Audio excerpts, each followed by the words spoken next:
ఈరోజు మనం ఒక అద్భుతమైన చారిత్రక రహస్యాన్ని అన్వేషించబోతున్నాం. అదే ఆంధ్రప్రదేశ్లో బౌద్ధ మతం ఎలా అంతరించిపోయింది. ఒకప్పుడు ఆంధ్రదేశం బౌద్ధ మతానికి ఒక పెద్ద కేంద్రంగా విలసిల్లింది. అమరావతి, నాగార్జునకొండ, బట్టిప్రోలు వంటి ప్రాంతాల్లో గొప్ప స్తూపాలు, విహారాలు ఉండేవి. బుద్ధుడి బోధనలు ఇక్కడ వేల సంవత్సరాలు ప్రజల జీవితాల్లో భాగమయ్యాయి. కానీ ఈరోజు ఆ బౌద్ధ మతం ఆంధ్ర భూమిలో ఎందుకు కనిపించడం లేదు? అసలు ఏం జరిగింది? ఈ వీడియోలో మనం బౌద్ధ మతం ఆంధ్రాలోకి ఎలా వచ్చింది, ఎలా వర్ధిల్లింది, మరియు చివరికి ఎందుకు అంతరించిందో వివరంగా తెలుసుకుందాం. ఇది కేవలం చరిత్ర మాత్రమే కాదు, మన వారసత్వంలో ఒక ఆసక్తికరమైన అధ్యాయం. మనం మొదట బౌద్ధ మతం ఆంధ్రదేశంలో ఎలా పాగా వేసిందో చూద్దాం. బౌద్ధం భారతదేశంలో క్రీస్తుపూర్వం 6వ శతాబ్దంలో గౌతమ బుద్ధుడి బోధనలతో ప్రారంభమైంది. కానీ ఆంధ్రాలో దాని వ్యాప్తి మౌర్య చక్రవర్తి అశోకుడి కాలంలో, అంటే క్రీస్తుపూర్వం 3వ శతాబ్దంలో జరిగింది. అంటే 2300 సంవత్సరాల క్రితం అశోకుడు బౌద్ధ మతాన్ని స్వీకరించిన తర్వాత దాన్ని విస్తరించడానికి శాసనాలు రాయించాడు, సన్యాసులను పంపించాడు. ఆంధ్రదేశంలో అశోకుడి శాసనాలు ముఖ్యంగా గుంటూరు జిల్లాలోని ధ్యానకటకం అంటే అమరావతి సమీపంలో దొరికాయి.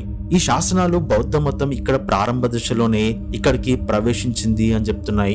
అశోకుడి పాలనలో ఆంధ్ర ప్రాంతంలో స్తూపాలు నిర్మించబడ్డాయి. అమరావతి స్తూపం ఒక గొప్ప ఉదాహరణ. దీన్ని మహా చైతన్యం అని పిలిచేవారు. ఈ స్తూపం బుద్ధుడి జీవిత ఘట్టాలను చెక్కిన శిల్పాలతో అలంకరించబడింది. ఇది కేవలం పూజా స్థలం మాత్రమే కాదు, ఒక విద్యా కేంద్రంగా కూడా పనిచేసింది. అశోకుడి తర్వాత శాతవాహనులు బౌద్ధ మతాన్ని గట్టిగా ప్రోత్సహించారు. శాతవాహన రాజా గౌతమిపుత్ర శాతకర్ణి హిందూ సాంప్రదాయాలను గౌరవించినప్పటికీ బౌద్ధ సన్యాసులకు భూములను దానం చేశాడు.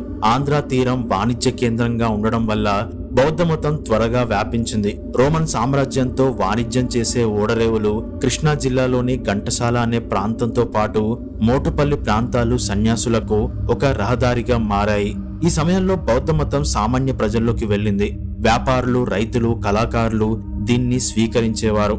నాగార్జునకొండ వంటి ప్రాంతాల్లో విహారాలు అంటే సన్యాస ఆశ్రమాలు నిర్మించబడ్డాయి. ఇవి బౌద్ధ విద్యకు కేంద్రాలుగా మారాయి. నాగార్జునుడు అనే గొప్ప బౌద్ధ తత్వవేత్త ఇక్కడే తన మాధ్యమిక తత్వశాస్త్రాన్ని అభివృద్ధి చేశాడని చెప్తారు. ఆంధ్రాలో బౌద్ధ మతం పరాకాష్ఠకు చేరిన కాలం అంటే బౌద్ధ మతం గోల్డెన్ ఏజ్ అని చెప్పొచ్చు. అలాంటి కాలం క్రీస్తు శకం 1వ శతాబ్దం నుండి 7వ శతాబ్దం వరకు అని చెప్పొచ్చు. అంటే దాదాపు 1900 సంవత్సరాల క్రితం. ఈ సమయంలో ఆంధ్రదేశం బౌద్ధ మతానికి ఒక అంతర్జాతీయ కేంద్రంగా మారింది. శాతవాహనం తర్వాత విష్ణుకుండినుల రాజవంశం బౌద్ధ మతాన్ని మరింత బలపరిచింది. వీళ్ళు గుంటూరు, కృష్ణా జిల్లాల్లో విహారాలు, స్తూపాలు నిర్మించారు. బట్టిప్రోలు స్తూపం ఈ కాలంలోనే ఒక ప్రముఖ కేంద్రంగా ఉండేది. ఇక్కడ బుద్ధుని అస్థికలలో కొన్నింటిని రాళ్లతో చేసిన జాడీలలో పెట్టి భద్రపరిచారు అని చెప్తారు. ఈ బంగారు యుగంలో ఆంధ్ర బౌద్ధ మతం ఆసియా దేశాలకు వ్యాపించింది. ఒక చైనీస్ ప్రయాణికుడు 7వ శతాబ్దంలో ఆంధ్రాను సందర్శించినప్పుడు అతను అమరావతి, నాగార్జున కొండలను చూసి ఇక్కడ వందలాది విహారాలు ఉన్నాయి, వేలాది సన్యాసులు బుద్ధుని బోధనలను అనుసరిస్తున్నారు అని రాశాడు. అయితే ఆంధ్ర సన్యాసులు శ్రీలంక, బర్మా, థాయిలాండ్ వంటి దేశాలకు వెళ్లి బౌద్ధ మతాన్ని ప్రచారం చేశారు. సాంస్కృతికంగా కూడా ఈ కాలం గొప్పగా ఉంది. అమరావతి శిల్పశైలి ప్రపంచ ప్రసిద్ధి చెందింది. ఈ శిల్పాలు బుద్ధుడి కథలను సున్నితమైన చెక్కడాలతో చూపిస్తాయి. అండ్ ఇదే ఆర్కిటెక్చర్ తర్వాత ఆగ్నేయాసియాలో కూడా దాని ప్రభావాన్ని చూపించింది. ఆంధ్రాలో బౌద్ధ మతం సామాన్య ప్రజల జీవనంలో భాగమైంది. వారు గ్రామాల్లో చిన్న స్తూపాలు నిర్మించుకున్నారు, బుద్ధుని బోధనలను అనుసరించారు. అయితే ఇప్పుడు మనం అసలు ప్రశ్నకొస్తే, ఆంధ్రాలో బౌద్ధ మతం ఎందుకు అంతరించిపోయింది? దీనికి ఒకే ఒక్క కారణం లేదు. ఒక మతం వ్యాపించాలన్నా లేదా బలహీన పడాలన్నా సరే దానికి డబ్బు కావాలి. ప్రభుత్వాలు కానీ, రాజులు కానీ లేదా ధనవంతులు మాత్రమే డబ్బుతో మతాన్ని ప్రచారం చేయగలుగుతారు. మతం మారేవారికి ఈ రియాలిటీ తెలిసి ఉండకపోవచ్చు, కానీ ఇదే బౌద్ధ మతంలో కూడా జరిగింది. 7వ శతాబ్దం తర్వాత ఆంధ్రాలో హిందూ రాజవంశాలు బలపడ్డాయి. చాళుక్యులు, రాష్ట్రకూటులు, తర్వాత కాకతీయులు హిందూ సాంప్రదాయాలను పోషించారు. ఈ రాజులు శైవ, వైష్ణవ ఆలయాలను నిర్మించారు. బ్రాహ్మణులకు దానాలు ఇవ్వడం మొదలుపెట్టారు. ఉదాహరణకు తూర్పు చాళుక్యులు విశాఖపట్నం, ఏలూరు వంటి ప్రాంతాల్లో శివాలయాలను నిర్మించారు. దాంతో బౌద్ధ విహారాలకు రాజుల ఆదరణ తగ్గడంతో సన్యాసులు ఆర్థిక సహాయం కోల్పోయారు. దాంతోపాటు బౌద్ధ మతంలోనే కొన్ని అంతర్గత బలహీనతలు కూడా దీనికి కారణమయ్యాయి. 5వ శతాబ్దం తర్వాత బౌద్ధ మతం హీనయాన, మహాయాన అనే 2 శాఖలుగా విడిపోయాయి. ఈ విభేదాలు సన్యాసుల మధ్య గందరగోళం సృష్టించాయి. ఇంకా మహాయాన బౌద్ధ మతంలో దేవతలు, ఆచారాలు అంటూ కొత్త విధానాలు వచ్చిపడ్డాయి. దాంతో అది నెమ్మదిగా హిందూ మతంలోని కొన్ని అంశాలతో కలిసిపోయింది. దానివల్ల బౌద్ధ మతం తన ప్రత్యేకతను కోల్పోయింది. బౌద్ధం ఆంధ్రదేశంలో అంతరించిపోవడానికి మరొక కారణం ఏంటంటే ఆంధ్ర తీరంలో వాణిజ్యం బౌద్ధ మత వ్యాప్తికి పెద్ద ఆధారం. అంటే ఇక్కడ ఉండే సముద్ర తీర ప్రాంతంలో ఓడరేవులు ఉండడం వల్ల వ్యాపారం పెద్ద ఎత్తున సాగింది. ఎప్పుడైతే వ్యాపారం బలంగా ఉంటుందో అక్కడ వ్యాపారులు బౌద్ధ మతం కోసం ఖర్చు పెట్టేవారు. కానీ 8వ శతాబ్దం తర్వాత రోమన్ సామ్రాజ్యం క్షీణించింది. దాంతో ఆంధ్రదేశానికి రావాల్సిన వ్యాపారం పెద్దగా రాలేదు. అదే టైంలో ఇతర వాణిజ్య మార్గాలు అంటే అరేబియా ప్రాంతాల్లో ఓడరేవులు ఎక్కువ కావడం వల్ల ఆంధ్ర ఓడరేవుల ప్రాముఖ్యత తగ్గింది. దీంతో బౌద్ధ విహారాలకు వచ్చే ఆర్థిక సహాయం కూడా తగ్గిపోయింది. అండ్ మరొక కారణం ఏంటంటే 12వ శతాబ్దం నుండి డెక్కన్లో ఇస్లామిక్ దండయాత్రలు ప్రారంభమయ్యాయి. ఢిల్లీ సుల్తాన్లు తర్వాత బహుమనీ సుల్తాన్లు ఆంధ్ర సరిహద్దులను ఆక్రమించారు. ఈ దాడుల్లో బౌద్ధ విహారాలు, స్తూపాలు ధ్వంసం చేయబడ్డాయి. ఉదాహరణకు నాగార్జున కొండలోని కొన్ని నిర్మాణాలు ఈ దాడుల్లోనే నాశనమయ్యాయి. ఆ తర్వాత హిందూ భక్తి ఉద్యమాలు, శైవ వైష్ణవ భక్తి ప్రజల్లో బలంగా వ్యాపించాయి.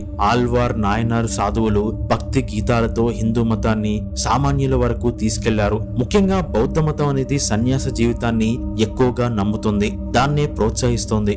బౌద్ధ మతాన్ని స్వీకరించిన వాళ్ళు చివరిగా సన్యాసిగా మారడమే వాళ్ళ జీవితానికి పరమార్థాన్ని ఇస్తుంది అని చెప్తుంది. కాబట్టి ఈ పద్ధతి సామాన్య ప్రజలకు పెద్దగా నచ్చలేదు. అందుకే బౌద్ధ మతాన్ని తేలిగ్గా తీసుకున్నారు. అంతేకాదు వాళ్ళు నమ్మిన మహాయాన బౌద్ధ మతంలో దేవతలు, ఆచారాలు అనేవి చేరడంతో ప్రజలు వాళ్ళకి తెలియకుండానే ఒక కొత్త సాంప్రదాయంలోకి అడుగు పెట్టారు. ఆ తర్వాత ఆ సాంప్రదాయాలు పాటిస్తున్న ప్రజలు హిందువులుగానే పిలువబడ్డారు.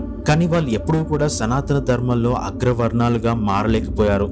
దేవాలయాల్లో పూజలు చేసే అర్హత సంపాదించుకోలేకపోయారు. ఎందుకంటే అప్పటికే హైందవ మతాన్ని డామినేట్ చేస్తున్న బ్రాహ్మణులు సమాజంలో ఉన్నారు. రామానుజాచార్యులు లాంటి వాళ్ళు 1000 ఏళ్ల క్రితం కులాలు అంతరించిపోవాలని పోరాటం చేసినా సరే అది ఇప్పటికీ సాధ్యపడలేదు. కానీ బౌద్ధ మతం మాత్రం అంతరించిపోయింది. బౌద్ధ మతం ఆంధ్రాలో అంతరించినప్పటికీ దాని వారసత్వం ఇప్పటికే ఉంది. అమరావతి, నాగార్జునకొండ శిథిలాలు యునెస్కో వారసత్వ స్థలాలుగా పరిగణింపబడుతున్నాయి. 20వ శతాబ్దంలో డాక్టర్ బిఆర్ అంబేద్కర్ బౌద్ధ మతాన్ని స్వీకరించాడు. మరియు ఆంధ్రాలో కొంతమంది దళిత నాయకులు కూడా దీన్ని స్వీకరించారు. అయినా సరే బౌద్ధ మతం 1% కూడా మనుగడ సాగించలేకపోయింది. దానికి మరొక కారణం బ్రిటిష్ వాళ్ళు క్రిస్టియానిటీని తీసుకురావడం వల్ల కూడా బౌద్ధ మతం ఇంకెప్పటికీ కోలుకోలేకుండా పోయింది. కానీ ఇప్పుడు ఆంధ్రప్రదేశ్లో అమరావతిని రాజధానిగా అభివృద్ధి చేసే ప్రయత్నాల్లో బౌద్ధ వారసత్వాన్ని ప్రమోట్ చేసే ఆలోచనలు చేస్తున్నారు.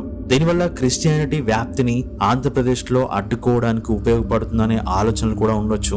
లేదంటే ఒకప్పుడు బౌద్ధ మతానికి అంతర్జాతీయ కేంద్రంగా ఉన్న అమరావతిని ఉపయోగించుకొని Singapore, China, Japan, Malaysia, Thailand వంటి దేశాల నుండి పెట్టుబడులు తెచ్చుకోవాలనే ఆలోచన కూడా ఉండొచ్చు. సో దీని గురించి మీరేమనుకుంటున్నారు అనేది కింద కామెంట్ చేయండి. వీడియో నచ్చితే తప్పకుండా లైక్ చేయండి, షేర్ చేయండి, సబ్స్క్రైబ్ చేసుకోండి. త్వరలో మరొక ఆసక్తికరమైన వీడియోతో మళ్ళీ కలుద్దాం.